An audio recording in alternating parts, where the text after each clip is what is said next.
Hi everyone, and welcome to this week's video presentation from the Magic of I Am. My name is David McLeod. We all have beliefs, some of which serve us and some of which maybe not so much. In recent years, I've become convinced that no matter what purpose it may serve, every belief is ultimately a limiting belief. That's because the moment you buy into a belief, then you automatically discard, or at least discredit, the possibility that the opposite of that belief may be true. Sounds like a paradox, don't you think? According to one dictionary definition, a belief is nothing more than a mental attitude of acceptance or assent toward a proposition, with or without the full intellectual knowledge required to guarantee its truth. Now, if you think about that for just a moment, you can probably see a couple of important implications here. First, just because you believe something doesn't make it true. Second, just because something is true doesn't mean you will believe it.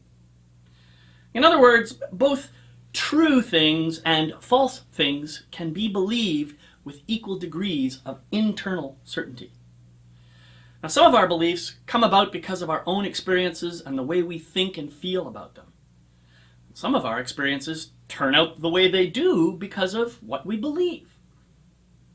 Thus, our beliefs are powerful forces which can influence or even define the way we show up in the world.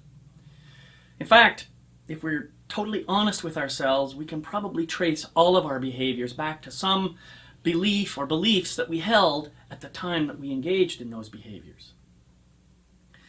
But what we seem to forget is that our beliefs are our own creation. Sure, we might be convinced by someone else about the validity or truth of a certain idea and thus take on a belief. We may even be indoctrinated from a very early age to believe certain things that others believe. But regardless of where our beliefs come from, we have the power to accept them or not. We cannot deny our own responsibility when it comes to our beliefs, especially when we're honest with ourselves about how those beliefs influence our lives. We owe it to ourselves and to the integrity and honesty that we want to embrace to review our beliefs from time to time and to release those which no longer serve the higher good. To do this, all you need to do is engage in a practice that I call the 5 E's. 1. Excavate.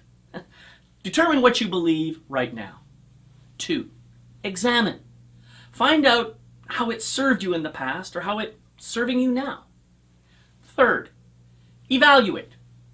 Decide if it's time to modify, update, or replace the belief entirely. 4. Eliminate. That is, gratefully release irrelevant beliefs. And 5. Engage. This is your chance to choose a new way of thinking. It's not as hard as you might imagine, and I think you'll find this is a powerful way of taking charge of your own thinking and mastering your own beliefs. May you free yourself from the limitations of your own beliefs, and may you find the peace and love that comes from moving gratefully into new ways of thinking, speaking, acting, and feeling. Thank you for listening.